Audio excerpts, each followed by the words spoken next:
tujuan dari diterapkannya pelatihan untuk pegawai? Baik, pertanyaan yang cukup bagus dari El Nino. Kenapa pelatihan bagi para pegawai itu sungguh penting? Karena itu akan memberikan dampak yang positif. Contohnya, untuk meningkatkan skill bagi para karyawan itu sendiri, entah itu soft skill maupun hard skill. Dan yang kedua, untuk meningkatkan produktivitas kinerja bagi para karyawan itu sendiri. Ketika produktivitas karyawan akan meningkat, maka perusahaan pun semakin diuntungkan akan hal itu.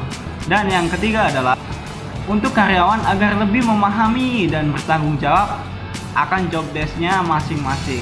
Jadi itu ya jawabannya untuk El Nino. Kenapa pentingnya pelatihan untuk para pegawai? Pak, saya mau bertanya, apa saja ya dalam tahap pembuatan laporan?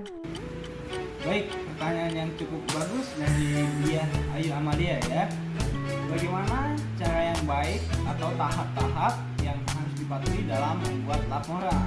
Oke, tahap pertama, persiapan yang lebih untuk membuat laporan.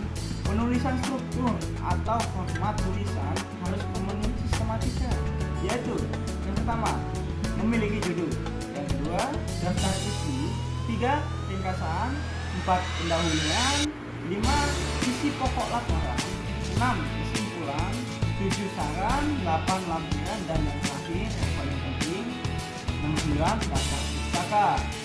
Penulisan laporan menggunakan bahasa yang lazim digunakan, format sederhana atau mudah dan yang jelas.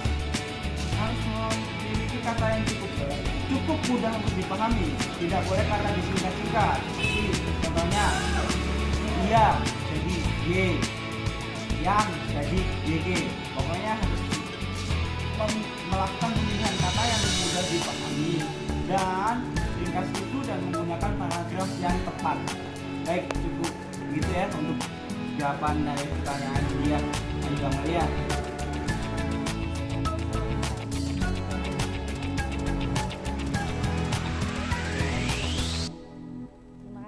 Next questions by Nabila Giariza.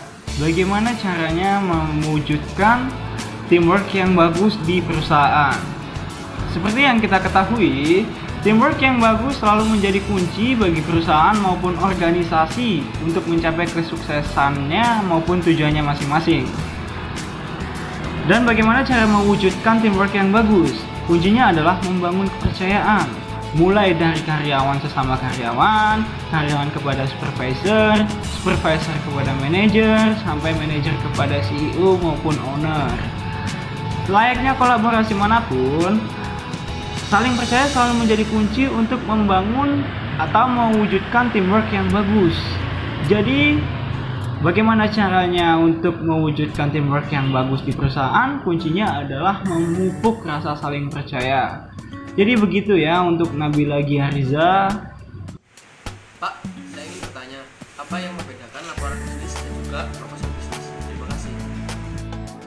Baik, satu lagi pertanyaan yang cukup bagus ya dari Umar Faruk. Jadi, apa yang membedakan laporan bisnis dan proposal bisnis? Jadi yang membedakan adalah jika laporan bisnis itu suatu pesan yang objektif dan tersusun yang digunakan untuk menyampaikan informasi dari bagian organisasi atau lembaga ke lembaga lainnya. Tujuannya untuk membantu pengambilan keputusan atau pemecah masalah. Contohnya adalah laporan keuangan sepanjang tahun, laporan traffic jual beli dalam 1 bulan. Sedangkan untuk proposal bisnis merupakan tulisan yang berisi rencana atau usulan untuk melakukan suatu kegiatan tertentu. Misalnya mendapatkan produk, ingin melakukan ekspansi, atau ingin mendapatkan dana, atau juga bisa jika ingin mengadakan suatu event atau promo-promo tertentu. Jadi begitu ya untuk Umar, apa yang menjadi pembeda antara laporan bisnis dan proposal bisnis.